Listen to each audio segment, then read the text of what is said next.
भाजपा उम्मीदवार पीयूष गोयल पहुंचे विधायक प्रवीण दरेकर के कार्यालय पर। एनडीए गठबंधन के भाजपा के उत्तर मुंबई लोकसभा उम्मीदवार केंद्रीय मंत्री पीयूष गोयल विधायक प्रवीण दरेकर के दहसर पूर्व स्थित जनसंपर्क कार्यालय पर जाकर कार्यकर्ताओं से मुलाकात की। इस दौरान सांसद गोपाल शेट्टी, विधायक प्रवीण दरेकर और पीयूष गोयल के बीच करीब 30 मिनट तक चर्चा हुई। टिकट मिलने के बाद पहले दिन से ही मतदार संघ में घूम रहे हैं केंद्रीय मंत्री पीयूष गोयल। पीयूष गोयल ने कहा कि मागाठाणे विधानसभा की जनता को जो वन विभाग की जो समस्या है उसे दूर करेंगे। आइए देखते हैं आरटी न्यूज 24 की पूरी खबर। आ गया लोगों का उत्साह देख के, कार्यकर्ताओं का जोश देख के। आज मागाठाणे के जो ज्वलंत विषय है उसके ऊपर भी चर्चा हुई। कार्यकर्ताओं का और स्थानीय नेताओं के साथ बहुत अच्छी वार्तालाप में जो यहाँ की समस्या है, चाहे वो यातायात की हो, ट्रैवल की हो, चाहे वो मागाठाणे की स्लम्स की हो, जो वन विभाग के कारण समस्याएं हैं, मैं समझता हूँ यहाँ का प्रतिनिधि बनने पे मुझे मौका मिलेगा इनकी सेवा करने का और इनको इन समस्याओं का समाधान दिलाने का। राहुल गांधी ने मुंबई की सभा में कहा था कि हमारी लड़ाई मोदी से नहीं शक्ति से है, अब वो ड्रोन हो रहा है सर, क्या कहेंगे? मैं समझता हूँ भारत में कोई एक व्यक्ति ऐसा नहीं होगा। 140 करोड़ लोग इस प्रकार के लगातार राहुल गांधी, शरद पवार, उद्धव ठाकरे, सभी इंडिया अलायंस के ये जो टूटी फूटी अलायंस के सदस्य हैं, इन सब की जो हिंदू विरोधी सोच है, सनातन विरोधी सोच है और जिस प्रकार से वो तुष्टीकरण की राजनीति कर रहे हैं, जिस प्रकार से माननीय बाला साहेब ठाकरे का अपमान कर रहे हैं, जिस प्रकार से वो भारत की अस्मिता के ऊपर लगातार वार कर रहे हैं, भारत का कोई नागरिक इसको सहन नहीं करेगा।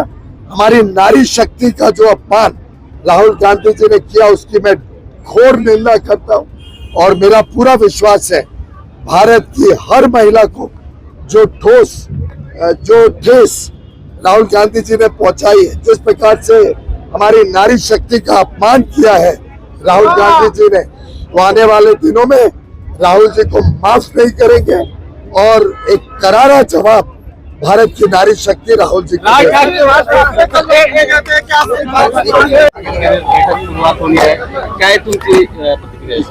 मला वाटतं या संदर्भामध्ये आमचे महाराष्ट्राचे नेते देवेंद्र फडणवीस साहेब यांनी शुभ संकेत काही दिवसापूर्वी दिलेच होते की राज ठाकरे साहेबांनी हिंदुत्वाची व्यापक भूमिका घेतल्याचं दिसतंय आणि जर पंतप्रधान नरेंद्र मोदी साहेबांच्या संकल्पनेतील विकसित भारत करण्यासाठी आणि हिंदुत्वाची भूमिका घेऊन राज ठाकरे साहेब सोबत येत असतील तर निश्चितच त्याचा आनंद होईल, त्याचं स्वागत होईल।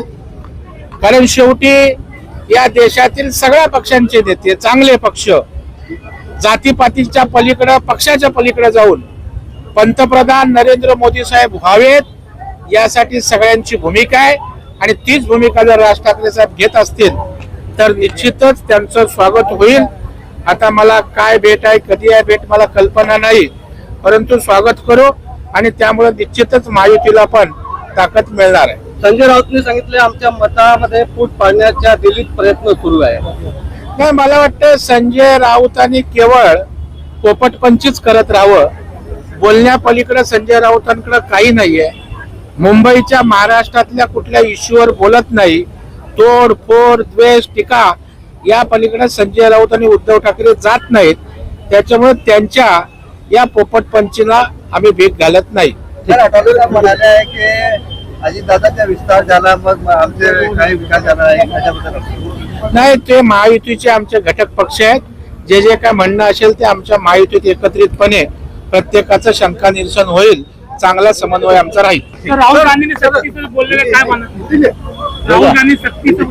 राहुल गांधींनी सांगितलं की आमची लढत मोदी सोबत नाही, शक्ती सोबत आहे। नाही, मला वाटतं राहुल गांधी आता भ्रमिष्ट झालेले आहेत।